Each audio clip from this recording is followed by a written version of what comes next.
আসসালামু আলাইকুম। আজকের আলোচনার বিষয় ফ্রুক্টো অলিগোস্যাকারাইড FOS। পেট সুস্থ তো জীবন সুস্থ, আপনার অন্ত্রের প্রাকৃতিক সমাধান।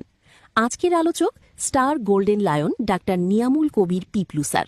বিস্তারিত জানতে সম্পূর্ণ ভিডিওটি দেখুন। ইন্টেস্টাইনকে ভালো রাখতে পারে এমন একটি প্রোডাক্ট হচ্ছে আমাদের ফ্রুক্টো অলিগোস্যাকারাইড, যেটা আসলে একটি অ্যাক্টিভ প্রিবায়োটিক। যারা কিছু ভালো ব্যাকটেরিয়া, কিছু খারাপ ব্যাকটেরিয়া। ভালো ব্যাকটেরিয়া গুলো আপনার খাবারটাকে মেটাবলিজম করে আপনার শরীরের সাথে মিশতে সহযোগিতা করে, আর খারাপ ব্যাকটেরিয়া গুলো এটাকে ডিস্টার্ব করে।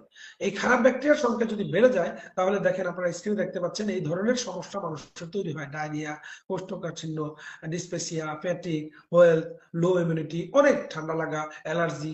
এই যে আজকে মানুষ কমন অ্যালার্জির প্রবলেম হবে, এটা তার একটা বড় কারণ। তো structure imbalance of intestinal bacteria and metabolic syndrome যখন আমাদের মেটাবলিক সিন্ড্রোম বলে বিষয় নিয়ে আলোচনা করতে অনেক সময় লাগবে। তারপরে আমি একটু বলি, বর্তমানে ডিজিজ গুলো হচ্ছে মেটাবলিক সিন্ড্রোমিক ডিজিজ, যে বিশ্ব স্বাস্থ্য সংস্থা যে